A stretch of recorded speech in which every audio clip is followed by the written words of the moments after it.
Powered by the Montana Television Network. This is the 530 News on Q2, Montana's news leader. Good evening and thanks for joining us. I'm Russ Riesinger. And I'm Janelle Slade. Tonight, another look at the force of nature eroding local landscape. The Yellowstone River shifting course as it moves through Billings, taking with it land and a family home. Well, tonight we hear from a family living south of Billings, losing land and watching their home fall into the water. The owners say the house can be saved, but it's going to take thousands of dollars to do it. Q2's David Jay joins us more from that property on Maloney Lane. David? Well, Russ, Janelle, we're on this land that's at 1930 of Maloney, just right at the end. The house used to sit on quite a few acres. A lot of it is eroded. You can see some of the edge there, and then a little farther to the west, there's also the trailer park that's losing land at this time. When they had all the land out here, they had this pretty well landscape. The river has cut through what used to be 3 acres out here, and that is now gone. As you Yellowstone River, and it's eroded that as well as eroded part of the home. And this spring, the Yellowstone River eroded the land up under the home. Parts of the wall and the foundation fell, and the family also lost trees and plants. The Borg family received an estimate yesterday, and it will cost $270,000 to repair. The Borgs would be up for $68,000, and the rest would be up to the repair for the trailer park land. The family can stay at the home, but worries how much longer. It is very, very scary. You don't know if your house is going to be there in the next couple days or even the next hour. That room is our hot tub room. The greenhouse before, basically a dirt floor, and so just the dirt fell into the river along with the half of the wall. I just want to get it fixed so that we don't have that issue.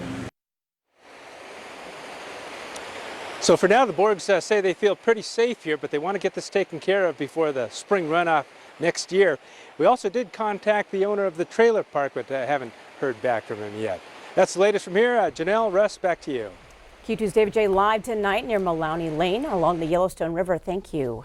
Powerful storms rolled through parts of Montana today. This is video captured by Michael Gray over in Clancy, Montana, when the first storm hit around 2 o'clock this afternoon. By the time the system hit Helena, just 13 miles north, it brought lightning, rain, and a few strong claps of thunder, but not much hail. And in Great Falls, dense fog and incoming storms put airlines on edge. More than half a dozen flights out of the Electric City were delayed this morning. The airport stayed open, but it's up to each pilot and airline policy whether or not flights take off or land. And with unpredictable winds and low cloud cover, several were just not willing to take that chance. All right, turning to weather. Ed McIntosh is in for Bob tonight. And Ed, we see what's happening over there. What about here? Well, we're still looking at some of those potential for strong storms in our area, but we're really focusing on that region. You can see how things are lighting up on Doppler radar. Those pink shaded areas, a severe thunderstorm watch into effect for this evening. And you'll notice that does not include us in south central Montana. But damage reports are still coming in around Helena, getting a number of reports from rain. You mentioned the thunderstorms around Clancy. Some of the hail was up to about 3/4 of an inch there, but it's really Great Falls. Number of reports, including quite a few reports of flash flooding, hail, and very strong wind gusts through this evening. And that storm has started to move now over towards the Harleton area. So we'll take a closer look at that and how it could affect our weekend weather coming up. All right, thanks, Ed. Well, a hero's welcome for a Wyoming Korean War vet finally making it home after nearly 70 years. Corporal Demerit Marston Kirtley, who went by Marston, was a native of Casey, Wyoming. Well, today his remains were flown from Hawaii to Billings, then escorted by the Patriot Guard and the members of law enforcement back home to Wyoming, where we are told the streets were lined with people waiting to welcome home their hero. But it has been a long journey. He was reported missing in action in December 1950, last seen in North Korea. His remains were among more than 400 others who could not be identified when the United Nations reached an agreement with North Korea to return each side's dead. Now, finally, in May 2017, Corporal Kirtley was positively identified. A memorial service will be held at 10 a.m. on Saturday as Corporal Kirtley is laid to rest beside his parents in the Casey Cemetery. Montanans who buy health insurance on the individual market will be paying less next year. That's a first since Obamacare took hold 6 years ago. The proposed average reductions for policies sold by Blue Cross, the Montana Health Co-op, and Pacific Source range from 8% to 14%. State Auditor Matt Rosendale says the decline is partly because of a new state reinsurance pool. Health insurers agreed, saying the reinsurance pool will cover high-cost claims and reduce costs for all customers. About 50,000 Montanans have these policies, and 80 to 90% of them get federal subsidies to help pay the costs. Yet annual deductibles for most of these policies remain high, anywhere from $5,000 to $7,000. Still, the CEO for the Health Co-op says this part of Obamacare continues to provide coverage for many who didn't have it before.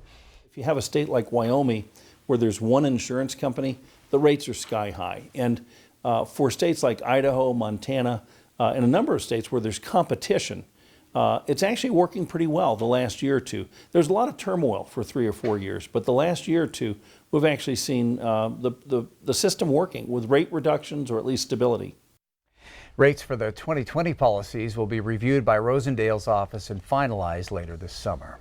For more than a century, the Little Shell tribe of Chippewa Indians has pushed and pleaded for federal recognition. And today that push moved the bill for its recognition forward as part of an amendment to the National Defense Authorization Act. The recognition bill moved through the Senate. It has come close in years past. It was even poised to pass at the end of the last congressional session until it was blocked. Now that forced both of Montana's senators, Jon Tester and Steve Daines, to reintroduce the bill as Congressman Greg Gianforte worked to pass similar legislation in the House. Federal recognition is crucial for the Little Shell tribe because it will allow its people to govern themselves. The Little Shell tribe is headquartered in Great Falls and has more than 5,400 members across Montana. If you are heading to the big 4th of July fireworks show in Laurel next week, you may want to leave yourself a little extra time to get there. Of course, there's always a huge crowd, but there's also some construction on the West Laurel interchange that could slow things down even more. The Montana Department of Transportation says construction will halt at 3 p.m. Wednesday, July 3rd and resume on Monday, July 8th. However, traffic on I-90 will still be reduced to two-way traffic there, so alternate routes are encouraged getting on and off the interstate. Also, West Railroad is closed from west of South 8th to Frank Road, and Shea Road is closed to traffic as well. Well, July is the deadliest month on Montana roadways. The Highway Patrol prepares for this at the start of every summer. MTN's Maren Sue spent time with a state trooper to find out why. With warmer weather comes tourist season and more traffic, increasing car crashes here in the summertime. You're constantly going from crash to crash to call to call. It's pretty relentless. Just last year, MHP reported July was the highest month for fatal crashes in our state. Trooper Stefani with Montana Highway Patrol says more cars on the road means a higher chance for crashes. I think that's in part due to the 3 million tourists that we have coming to see Glacier National Park. It's just in congested roadways, and everyone has a place they need to be. He explains that nicer weather plays a huge part. When the sun comes out, speeds go up. I don't know what the relationship is between that, but you just enjoying the beautiful days and cruising along, and some people just fail to maintain the speed down the highway, and that's when the crashes typically become worse. According to MHP, last year the Flathead Valley had one of the highest rates of fatal car crashes, behind Bighorn and Lake County. Trooper Stefani suggests allowing yourself extra time to get to your destination to avoid speeding and possibly getting into a car crash. In Kalispell, Maren Sue, MTN News. And Trooper Stefani reminds us, if you see an emergency vehicle on the side of the road, slow down and move over. It's the law, and it saves lives. Well, take a look at this. A photo shared recently by Tracy Baker of Miles City. It shows a rare batch of triplets. Only 2 of the fawns are visible in this photo, one of which happens to be a rare albino fawn. Montana Fish, Wildlife and Parks reminds people to stay away from, keep a distance from those wild animals. Yeah, even though they can be cute, their best chance of survival is with humans at a safe distance. Looking for more statewide news? We'll check out tonight's 9 o'clock broadcast on the CW. I'm Jay Cohn. Tonight we're learning more about the cheese processing plant in Cascade County that could create more than 3,000 jobs. That and more on the MTN 9 o'clock news, only on the CW. But first, ahead on Q2 News at 5:30, we'll head to Helena and check out how one food bank is cashing in on what grocery stores are throwing away. And later in sports, see how this former middle school teacher now travels the world in search of the best marathons.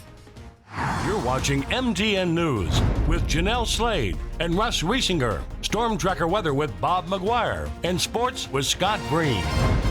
This is the 530 News on Q2, Montana's news leader.